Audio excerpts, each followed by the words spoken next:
यहोवा राजा है सा। तो आज अलवर में परमपिता परमात्मा के मूल ज्ञान का प्रचार प्रसार होने जा रहा है। बहुत बड़े भाग होते हैं उन जीवों के जो अपने पूरे जीवन काल में एक बार भी इस मूल ज्ञान को सुन पाते हैं, और उससे भी बड़े भाग होते हैं उन जीवों के जो इस ज्ञान को थोड़ा सा भी समझ पाते हैं। क्योंकि सुनना आसान है, आए बैठे 1 घंटा 2 घंटा सुन के चले, लेकिन इसको समझना बहुत मुश्किल है। ये जल्दी समझ में नहीं आता, इसको समझना बहुत टेढ़ी खीर है। ये ज्ञान केवल उसके समझ में आता है जिस पर परमपिता परमात्मा की मोहर लगी होती है, जिस पर मालिक की कृपा होती है, जिस पर बंदी छोड़ की दया होती है। केवल वही इस ज्ञान को समझ पाते हैं।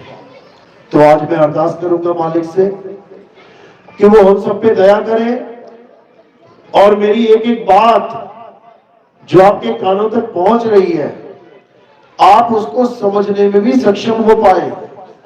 क्योंकि जब तक समझेंगे नहीं तब तक कुछ होने वाला नहीं। भले आप कितना ही सुन लो, कितना ही सत्संग सुन लो, अगर उन सत्संगों के मार्ग पे चलेंगे नहीं तो कोई फायदा नहीं होने वाला। जैसे आप अपने बच्चे को स्कूल भेजो, वो रोज जाए, रोज स्कूल जाए, रोज हाजिरी लगा के आए, लेकिन वो टीचर की बात सुने ही नहीं।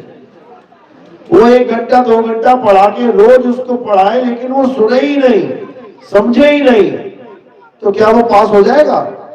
वो कभी पास नहीं हो सकता।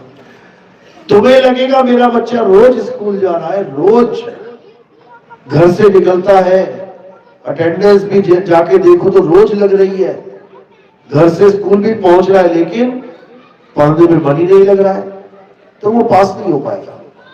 इसी प्रकार हमने भी अपने इस स्कूल में, विद्यालय में, ये संतों का जो सत्संग होता है, ये विद्यालय ही है, ये पाठशाला है, इसमें पाठ पढ़ाया जाता है आपको।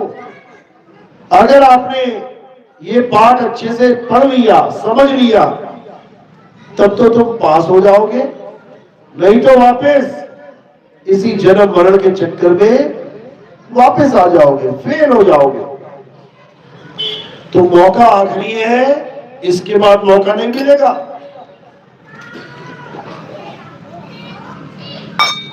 84 लाख जन्मों के बाद एक मौका मिला है आपको। ये जो इंसान जन्म आपके पास, ये जो आपको इंसान जन्म मिला है, ये इतना अनमोल है, इतना अनमोल है कि देवी देवता तरसते हैं इंसान बनने के लिए। तरसते हैं वो लोग कि हे प्रभु हमें इंसान बना दो। क्यों? क्योंकि इंसान जन्म में ही आपको मुक्ति मिल सकती है। कोई देवी देवता बनके, कोई गण गंधर्व बनके, कोई भूत प्रेत बनके, कोई पितर बनके, ये बनके आपको मुक्ति नहीं मिल सकती। मुक्ति का साधन केवल एक है, मुक्ति का द्वार केवल एक है, और वो क्या है? ये इंसानी जन्म। क्यों है ये आपको सत्संग में समझाएंगे। तो सत्संग शुरू करने से पहले परमात्मा के नाम पे जयकारा लगाएंगे और फिर सत्संग शुरू करेंगे। बोलिए परमपिता परमात्मा की, सतगुरु बंदी छोड़ कबीर साहिब की, सभी संतों की, सभी भक्तों की, आज के आनंद की, गांव नगर बस्ती की, सकल हंस को बंदगी साहेब बंदगी सब। तो कबीर साहब समझा रहे हैं कि 1,84 भटक के पौपे अटके आए, और अब की पासा ना पड़ा तो फिर 84 जाए। यानी नाना प्रकार की योनियों में भ्रमण करते हुए तो अब इंसान जन्म को प्राप्त करके बैठे हो। नाना प्रकार की योनियां, गलियों में देखो कितने प्रकार की योनियां दिखाई दे रही हैं। कुत्ते घूम रहे हैं, बिल्ली घूम रही है, चूहे घूम रहे हैं, नाली के कीड़े देख लो, टिड्डियां देख लो, मक्खी मच्छर देख लो, बहुत कुछ मिल जाएगा। खेतों में देख लो, पशु पक्षी देख लो, गिरह घूम रहे हैं, बैलगाय घूम रही है, ये सब 84 है। गाय बैल बकरा हाथी घोड़ा मुर्गी सांप बिच्छू शेर चीते घड़ियाल, ये सब 84 लाख योनियां हैं। ये सब भ्रमण करते करते आप अब इंसान बन के बैठे हो। ये सब बन चुके हो आप, नाना प्रकार की योनियां धारण करके अब इंसान जन्म को प्राप्त करके बैठे हो। लेकिन हमें इंसान जन्म मिला क्यों है? कारण क्या है? हमें जानवर क्यों नहीं बना दिया गया, दोबारा इंसान क्यों बनाया गया? इसको समझना है। इंसान बनने के पीछे हमारा परम लक्ष्य क्या है? हमें ये मौका क्यों दिया गया? हमें क्यों नहीं जानवर बना दिया? इतने मच्छर घूम रहे हैं, 800 करोड़ मच्छर और बना देते। कितने इंसान हैं इस धरती पे? 800 करोड़, जिसमें से 140 के करीब हमारे भारत में ही है और 135 के करीब चीन में है। यानी 300 करोड़ के करीब तो हम दो ही देश में हैं इंसान, और बाकी के 500 करोड़ सारी दुनिया में फैले हुए हैं। तो हमें इंसान बनाने का क्या मकसद है? आखिर क्यों हम इंसान बने हैं? और इंसान बन के हमने करना क्या है? क्या करने के लिए आए हैं इस दुनिया में? सबसे बड़ा सवाल ये है कि हम करने क्या आए हैं यहां पे। अब तुम किसी से पूछो, किसी से भी, भाई हम दुनिया में क्यों आए हैं, वो कहेगा है पागल, ये कैसा सवाल है? अरे भगवान ने हमें पैदा किया है, खाओ पियो मौज करो एंजॉय करो मर जाओ, और क्यों आए हैं? ये सबसे निचले लेवल का ज्ञान मिला है तुम्हें अभी। अब थोड़ा सा इससे ऊपर के लेवल का मिलेगा जब किसी बुजुर्ग से पूछोगे, बाबा जी हम यहां दुनिया में क्यों आए हैं? अरे बेटा दुनिया चलाने के लिए आए हैं। अब दुनिया में आए हैं, खाओ पियो शादियां करो बच्चे पैदा करो वंश चलाओ और मर जाओ, इसलिए आए हैं। देखो कितने बड़े बड़े राजा अपना वंश चला रहे हैं, तुम भी चला लो। ये थोड़ा सा लेवल ऊपर का ज्ञान है। अब इससे थोड़ा और ऊपर लेवल का ज्ञान देने वाला भी मिल जाएगा तुम्हें। वो क्या कह रहा है? भाई इस दुनिया में आए हो तो अपना नाम कमा के जाओ, कोई ऐसा बड़ा काम कर दो कि दुनिया तुम्हें याद करे युगों युगों तक। तो ठीक है, कोई ऐसा काम कर दिया, बहुत बड़ा काम कर दिया, उसके बाद क्या? उसके बाद मर जाओ। अच्छा, तो उस काम करने का फायदा क्या हुआ? जब मैं ही मर गया तो मैं मर गया, लोग तालियां बजाते रहेंगे, उससे मुझे क्या फायदा है? मैं तो मर गया। अब इससे भी ऊपर के लेवल का ज्ञान मिलेगा जब कोई ये कहेगा भाई इस दुनिया में तुम आए हो राम राम करने के लिए, मुसलमान हो तो अल्लाह अल्लाह करने के लिए, सिख हो तो वाहिगुरु वाहिगुरु करने के लिए, ईसाई हो तो गॉड गॉड करने के लिए। अब तुम्हें लगेगा हाँ अब कुछ बात समझ में आ रही है। यानी इस दुनिया में हम आए हैं तो भगवान का नाम लेने के लिए आए हैं। ये बात कुछ जच रही है? हाँ ठीक है, अच्छी बात है। अब इससे और ऊपर का ज्ञान मिलेगा। जब वो ज्ञान मिलेगा तब तुम्हें समझ में आएगा कि हम इस दुनिया में राम राम करने के लिए भी नहीं आए थे। हम इस दुनिया में अल्लाह अल्लाह करने के लिए भी नहीं आए हैं। हम इस दुनिया में वाहिगुरु वाहिगुरु जपने के लिए भी नहीं आए हैं। हम इस दुनिया में गॉड गॉड करने के लिए भी नहीं आए हैं। क्यों? क्योंकि ये काम तो तोता भी कर लेगा। तोते को तुम लिटा दो, मिट्टू बोलो राम राम, पूरा दिन लग रहेगा राम राम राम, फिर तो तोता भी कर गया वो काम। तुम्हें इंसान बनाने की क्या जरूरत पड़ी थी? 800 करोड़ तोते बना दिए जाते, जपते रहते राम राम, अल्लाह अल्लाह, वाहिगुरु वाहिगुरु, नहीं बात बनती। क्यों? क्योंकि तोता जप तो सकता है राम राम राम राम राम, लेकिन उसके सामने 4 तस्वीरें रख दो, एक राम जी की, एक हनुमान जी की, एक सीता जी की, एक भरत जी की। अब तोते को पूछो इसमें राम कौन है, तो तोते को नहीं पता, वो केवल नाम जप रहा है, उसे पता नहीं है ये है कौन। बस वही हाल हम इंसानों का हो गया है। पूरा दिन राम राम राम तो जप लेंगे, पूरा दिन अल्लाह अल्लाह अल्लाह, वाहिगुरु वाहिगुरु वाहिगुरु जप लेंगे, लेकिन जब किसी को पूछो कि राम है कौन, अल्लाह है कौन, वाहिगुरु है कौन, गॉड है क्या, वहीं पे सारा ज्ञान धरे का धरा रह जाता है। राम को हम क्या समझ बैठे हैं कि दशरथ पुत्र भगवान राम ही राम है, हम उनको राम समझ बैठे हैं, जबकि वो कब आए थे? त्रेता में।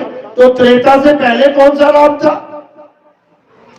राम जी का नाम दशरथ ने रखा राम, इसका मतलब वो नाम राम जी के पैदा होने से पहले भी प्रचलन में था, तभी तो नाम रखेंगे राम। और राम नाम क्यों रखा? पहले भगवानों के नाम अपने बच्चों को क्यों दिए जाते थे? इसका क्या कारण है?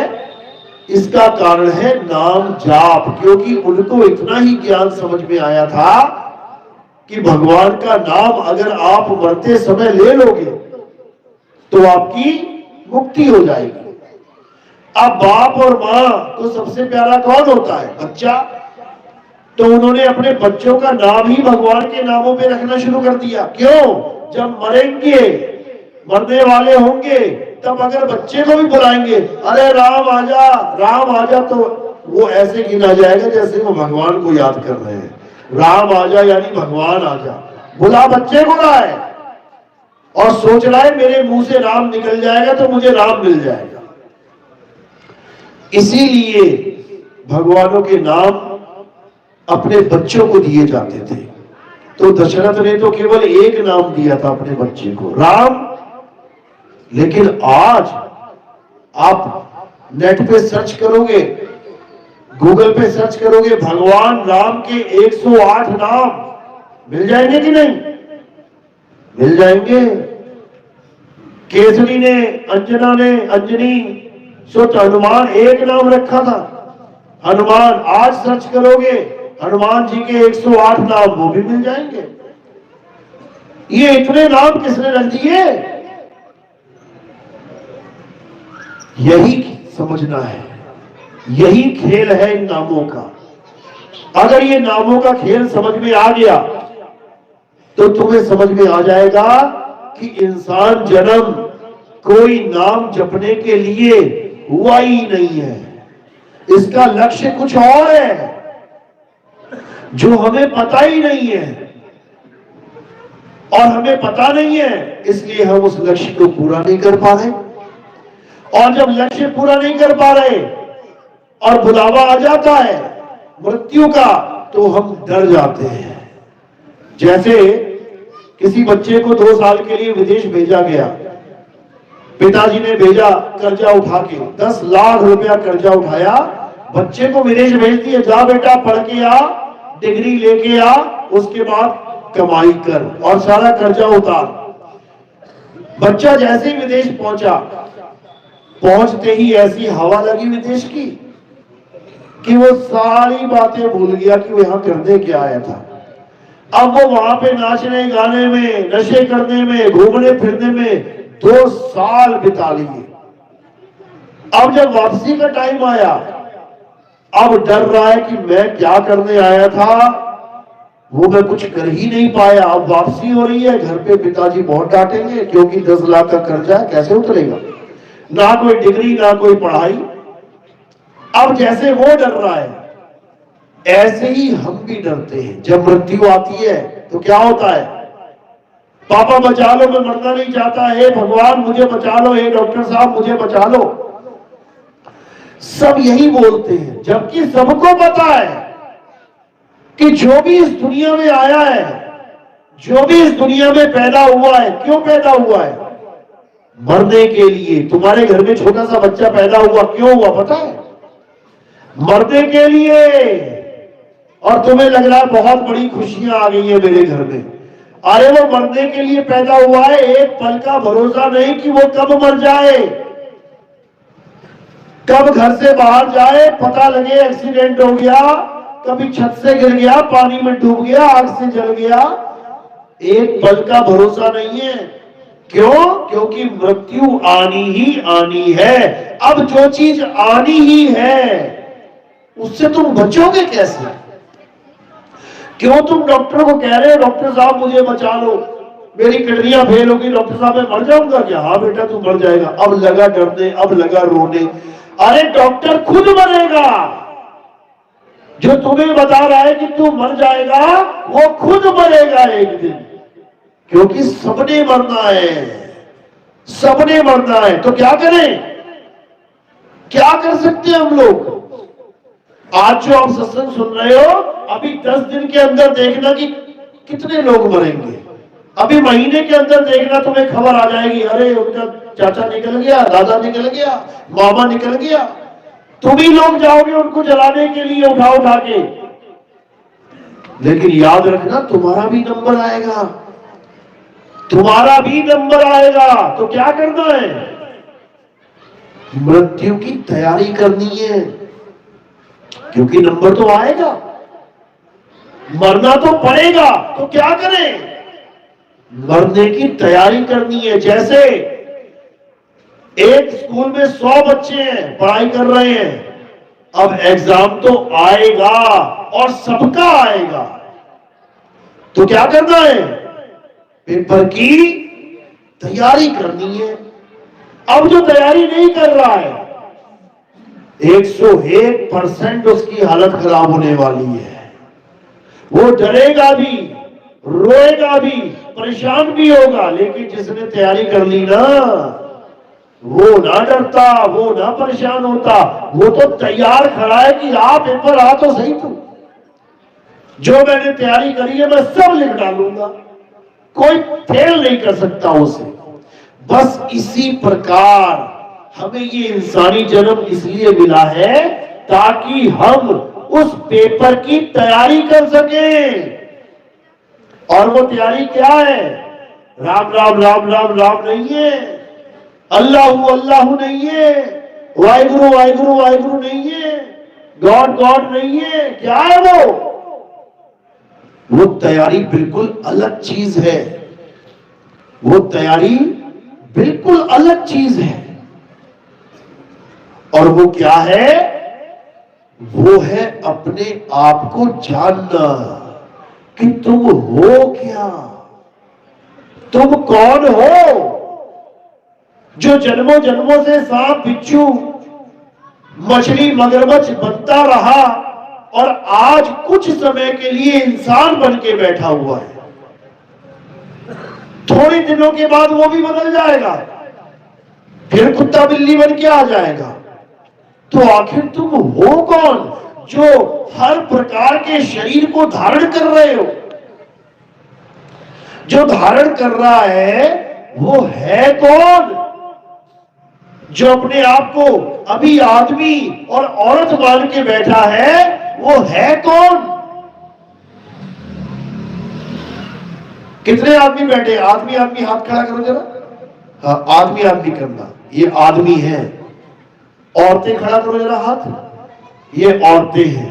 अब समझ लो अच्छे से, ये जो तुम्हें दिख रहा है ना कि ये आदमी है और ये औरतें हैं, असल में ये आदमी और औरत नहीं है। कौन है ये 5 तत्व का शरीर है जो तुम्हें आदमी करके दिखाई दे रहा है। कितने तत्व मिले हैं इसमें? 5 तत्व। कौन कौन से? आकाश, वायु, अग्नि, धरती, जल। ये 5 तत्व तुम्हें सामने दिख जाएंगे। इनको तुम आदमी नहीं कहोगे, इनको तुम औरत नहीं कहोगे।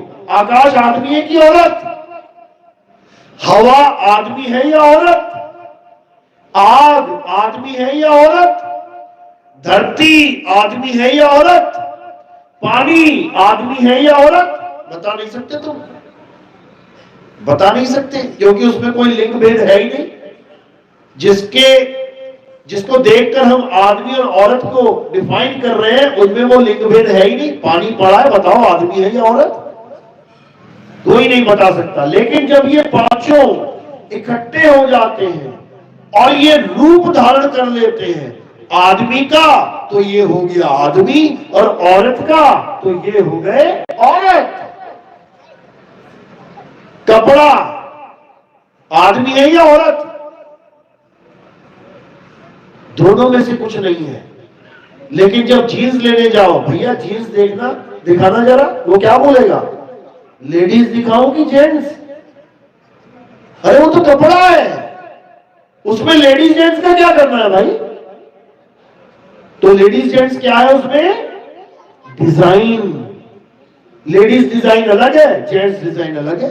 तुम पर्स लेने जाओ, पर्स किसका बना है? चमड़े का। ना आदमी ना औरत, चमड़े का टुकड़ा पड़ा है। अब पूछोगे पर्स दिखाना भैया, क्या कहेगा? लेडीज पर्स दिखाऊं या जेंट्स पर्स?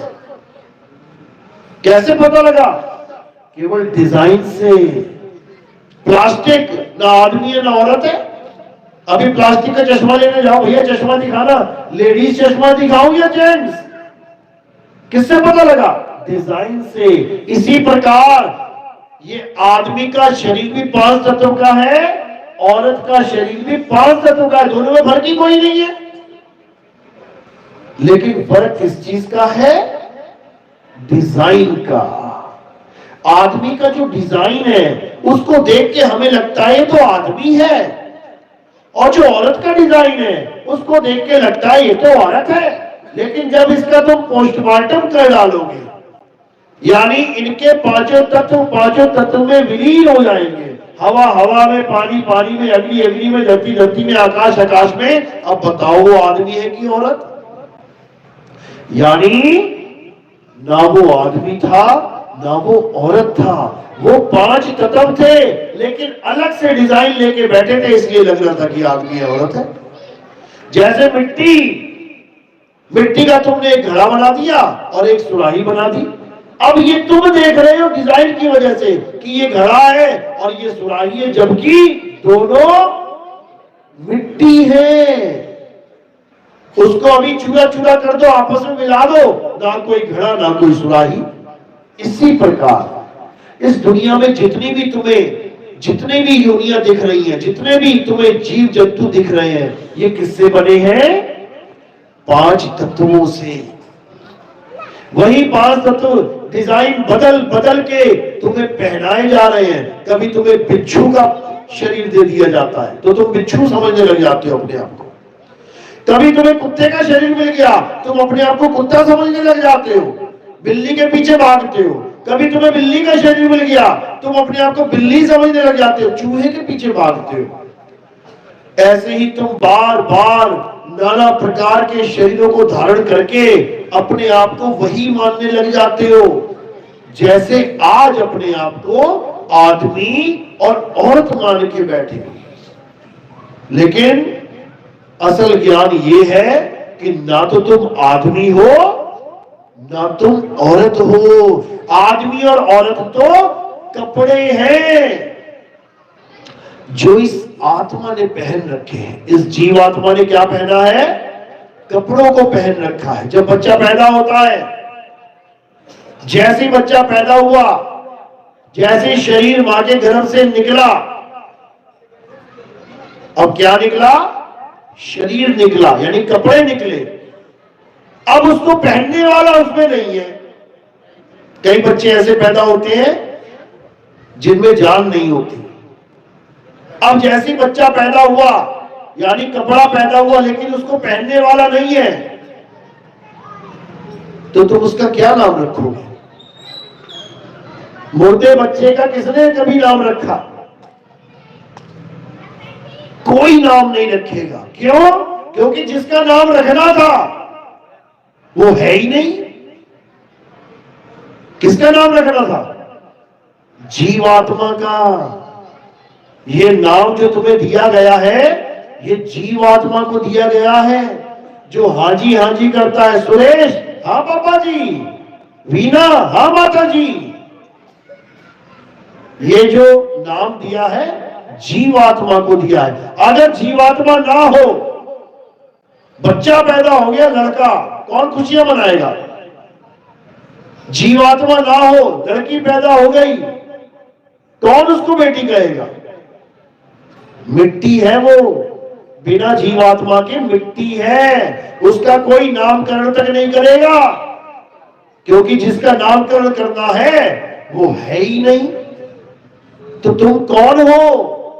तुम वो हो जिसको नाम दिया गया है। तुम शरीर नहीं हो, तुम वो हो जो शरीर को चला रहे हो। तुम आत्मा हो, तुम अविनाशी आत्मा हो। जैसे तुमने नाना प्रकार की योनियों में बाकी शरीरों को चलाया, आज इस शरीर को चला रहे हो, आज ये शरीर चला रहे हो, और अपने आप को मान बैठे हो मैं औरत हूं। जो आदमी का शरीर चला रहा है वो सोच रहा है मैं आदमी हूं, जबकि अंत समय आएगा आदमी आदमी के शरीर को छोड़ेगा, औरत जो बना बैठा है वो औरत के शरीर को छोड़ देगा। दोनों की आत्मा निकल जाएगी बाहर, शरीर पड़ा रह जाएगा यहां और तुम आ जाओगे बाहर। तो तुम कौन थे? जो पड़े रह गए या जो बाहर आ गए? इतना समझना है केवल। यानी किसी की माता का देहांत हुआ तो क्या कहते हैं? हमारी माता हमें छोड़ के चली गई। अब कोई पूछे कि माता छोड़ के कहां गई? माता तो लेटी हुई है, जमीन पे लेटा रखी है माता, ये कहां गई? अज्ञानी के लिए माता जमीन पे लेटी है, और ज्ञानी के लिए माता छोड़ के जा चुकी है। तो जो गई है, क्या तुम उसको कभी जान पाए कि वो थी क्या? क्या तुम अपनी माता को पहचान पाए जो इसको छोड़ के गई है वो थी कैसी? ये काया एक पिंजड़ा है, और पिंजड़े में तोता बैठा है। तोता आत्मा है, जीवात्मा, और पिंजड़ा शरीर है। जब तोता शरीर को छोड़ के चला जाता है तो पिंजड़ा पड़ा रह जाता है। हम आज तक किससे बातें कर रहे हैं? तोते से। लेकिन जब तोता बोलता है तो ये पिंजड़ा हिलता है। देखो होठ हिल रहे हैं, तो हमें लगता है कि पिंजड़ा बोल रहा है, माता बोल रही है, पिताजी बोल रहे हैं, जबकि बोल कौन रहा है? जीवात्मा बोल रही है। तो जब ये तोता उड़ जाता है, पिंजड़ा पड़ा रह जाता है, तब हम क्या करते हैं? हम पिंजड़े को उठा लेते हैं। तोता उड़ चुका है सुबह 6 बजे, और पिंजड़ा उठाया हमने दोपहर 12 बजे। अब जाके क्या किया? पिंजड़े का संस्कार कर दिया। करना किसका था? कहते ना पिताजी का संस्कार करना है, करना था पिताजी का संस्कार। पिताजी तो सुबह 6 बजे उड़ गए, अब बचा क्या? पिंजड़ा। अब पिंजड़े का संस्कार कर रहे हैं, और मुक्ति किसकी मांग रहे हैं? पिताजी की मुक्ति हो जाए। तोते की मुक्ति मांग रहे हैं और संस्कार कर रहे हैं पिंजड़े का। अरे भाई, जिसका संस्कार करोगे उसी की तो मुक्ति होगी। तोता तो पहले ही मुक्त हो गया, चला गया इस दुनिया से, लेकिन लोग पिंजड़े को जला के सोच रहे हैं कि अब तोते की मुक्ति हो जाएगी, जबकि तोते की मुक्ति किसी पिंजड़े को जलाने से नहीं हो सकती। कैसे होगी? जब तोता अपने असली स्वरूप को जान ले, जब वो जान ले कि मैं पिंजड़ा नहीं हूं, पिंजड़े में तो मैं कैदी बना बैठा हूं, और हर कैदी को सजाए मौत मिली हुई है। सजाए मौत। कौन सा कैदी है जिसको सजाए मौत नहीं मिली है? सबको मिली है। अभी जेल जाके किसी को मौत फांसी की सजा मिले, ठीक है, 1 साल 2 साल बाद मिल जाएगी। यहां बिना फांसी के मर जाएंगे कहीं तब तक। तो कितनी बसें पलट जाएंगी, कितनी ट्रेनें पलट जाएंगी, कितने हवाई जहाज क्रैश हो जाएंगे, कितने लोग एक्सीडेंट में मर जाएंगे बिना बीमारी के, कोई किडनी फेलियर नहीं, कोई फेफड़े नहीं खराब है, किसी को हार्ट अटैक नहीं आ रहा है, ऐसे ही चले जा रहे हैं। और सबने जाना है, सबने जाना है। अब करना क्या है, इससे पहले कि मौत आए अपने आप को जानना है। बस मुझे ये जानना है कि मैं हूं क्या। अगर तुमने ये जान लिया कि तुम हो क्या, उसके बाद तुम्हारा जन्म मरण खत्म हो जाएगा। कैसे खत्म होगा, कैसे खत्म होगा, इसको समझ लो। अभी हम क्यों मर रहे हैं, हम फोटो पे लिखते हैं पिताजी एक्सपायर हो गए तो उनकी डेट ऑफ बर्थ लिख देते हैं और उनकी एक्सपायरी डेट लिख देते हैं। इतने साल से लेके इतने साल तक पिताजी जीवित रहे, लेकिन ये डेट ऑफ बर्थ है किसकी, ये एक्सपायरी डेट है किसकी। पिताजी ने जब शरीर छोड़ा तो पिताजी के कार्ड पे क्या लिखवाया था कि पिताजी का स्वर्गवास हो गया। स्वर्गवास का मतलब क्या होता है, यानी अब पिताजी स्वर्ग में वास करने के लिए चले गए। पिताजी इस शरीर में रहते थे और इस शरीर को छोड़ के अब स्वर्ग में रहने चले गए, तो पिताजी तो गए हैं, मरा कौन। अगर पिताजी मर जाते तो स्वर्ग में वास कौन करेगा। तुम्हारे पिताजी अलवर छोड़ के मुंबई चले गए, अमेरिका चले गए, अरे गए हैं, मरे थोड़ी नहीं, मरे थोड़ी नहीं। अभी कुछ किलोमीटर दूर गए हैं, फिर कुछ लोक दूर गए हैं। मृत्यु लोक, गोलोक, शिवलोक, पितर लोक, स्वर्ग लोक, लोक ही तो है, मरे थोड़ी नहीं है। क्या पता मन ना लगे वापस आ जाए तुम्हारा बेटा बन के, मरे थोड़ी नहीं है। पिताजी कभी मर ही नहीं सकते, क्योंकि पिताजी शरीर नहीं है। मरा कौन, शरीर मेरा मरा। मरा कौन, पिंजरा मरा, तोता नहीं मरा, तोता तो उड़ा है, तोता तो उड़ा है। ये पिंजरे को छोड़ के उड़ गया, क्या पता किसी दूसरे पिंजरे में बैठ जाए जाके, मरा नहीं है, उड़ा है।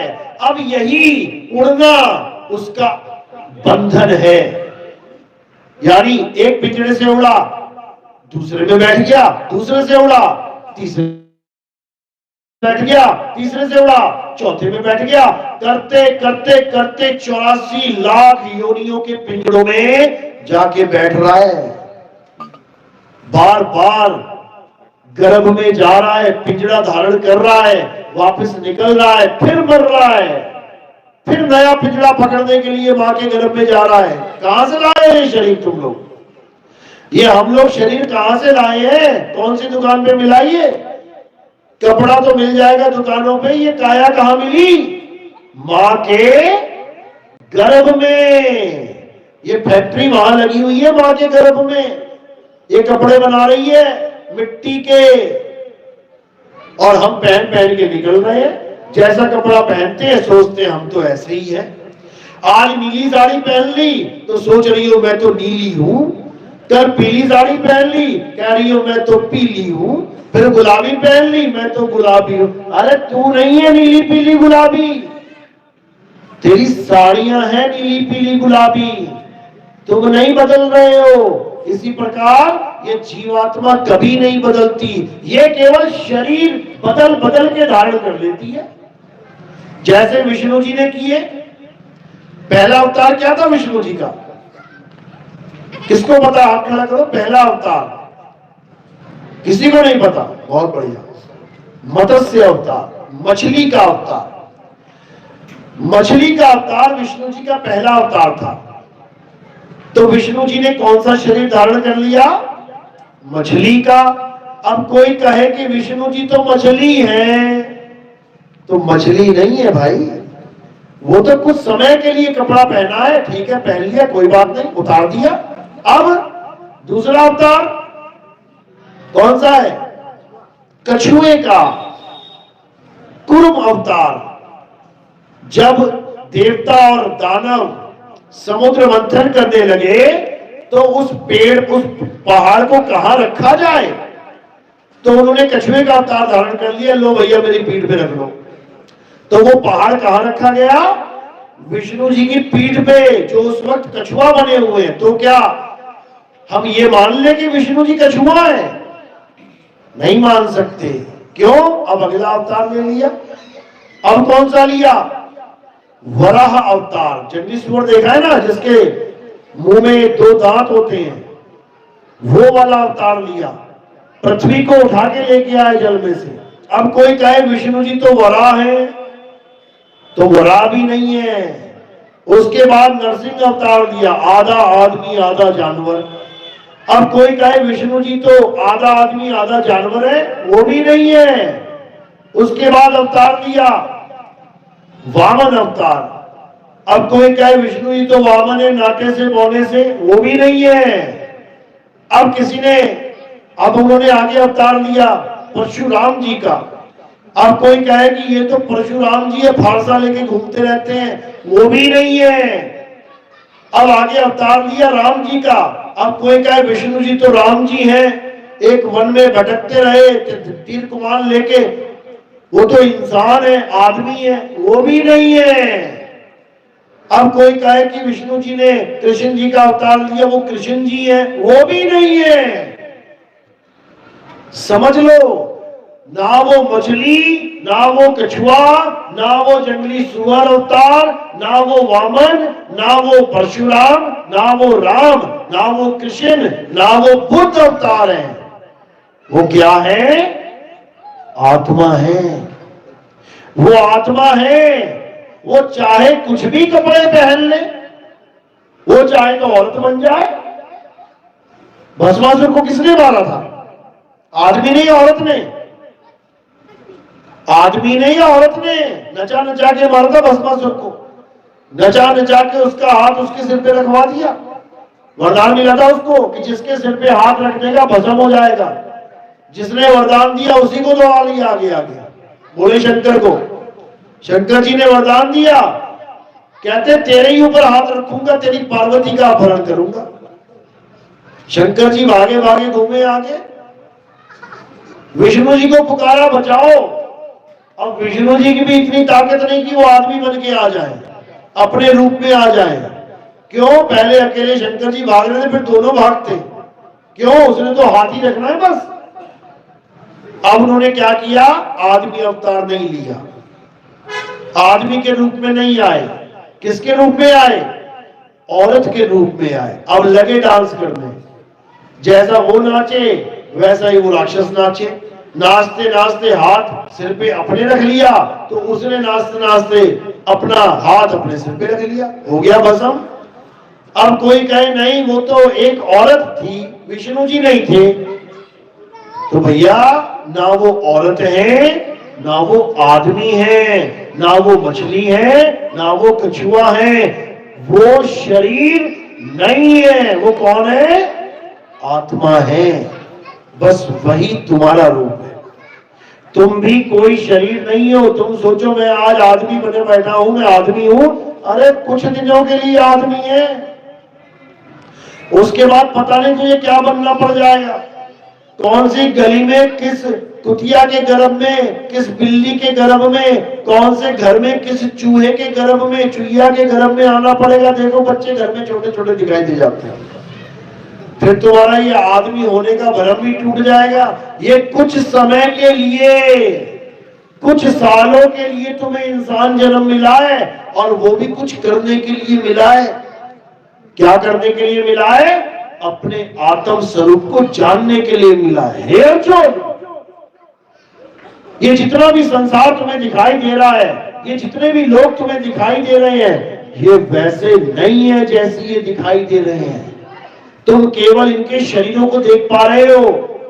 इनके शरीर तो मरेंगे, लेकिन ये सब अमर हैं। आप सब अमर हो। आप कभी मर नहीं सकते। केवल अज्ञानता में शरीर छोड़ रहे हो, इसलिए वापस दोबारा जन्म हो जाता है। बस इतना सा खेल है। पहली बात ये समझ लो कि आप अमर हो, आपको कोई मार नहीं सकता माई का लाल, क्योंकि आप आत्मा हो।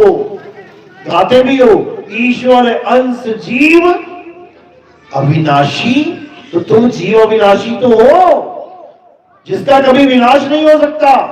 लेकिन दुख की बात यह है कि ये अविनाशी जीव अपने आप को जान ही नहीं पा रहा कि मैं कौन हूं और किसके पीछे पड़ा है। पत्थरों को भगवान मान के बैठ गया है, पत्थरों की पूजा में लग गया है। जो पत्थर डोले ना बोले, जो पत्थर खाए ना पिए, उसको भगवान मान बैठा है, जबकि वो खुद अविनाशी है। इतना बुरा हाल हो चुका है, इतनी अज्ञानता फैल चुकी है।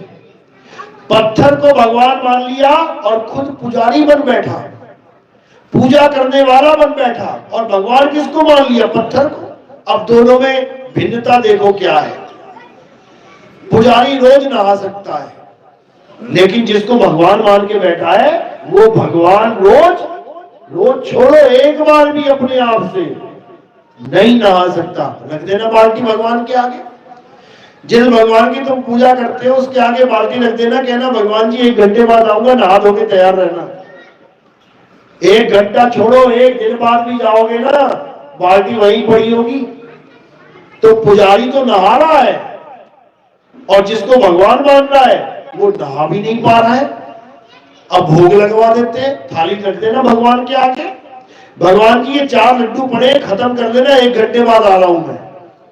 जब 1 घंटे बाद आओगे तो क्या दिखेगा कि 4 के 4 लड्डू वहां पड़े हैं।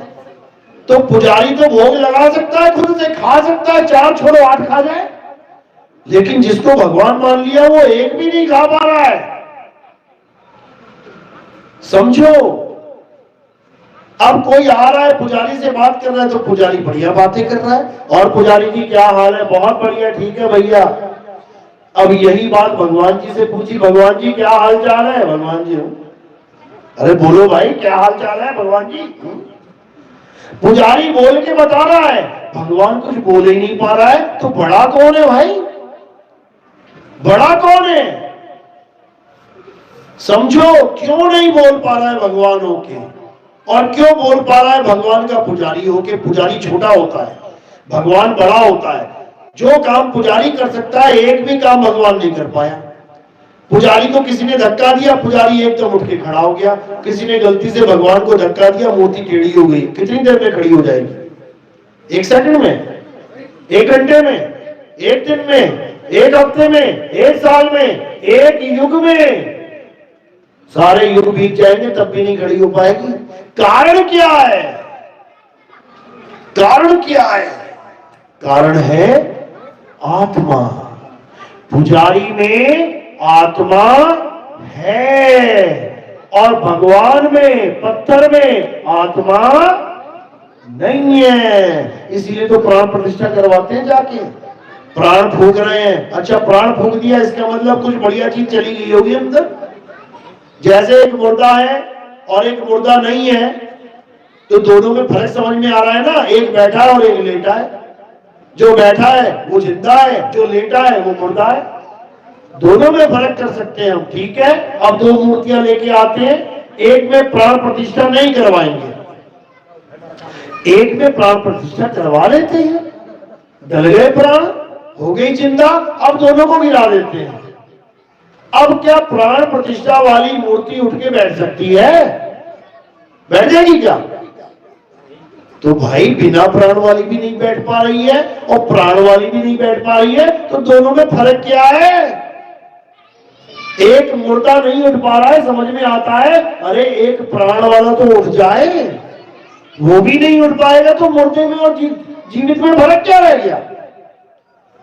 इसी को समझना है। असल में करना क्या था और करने क्या लगे, इसको समझ लो अच्छे से।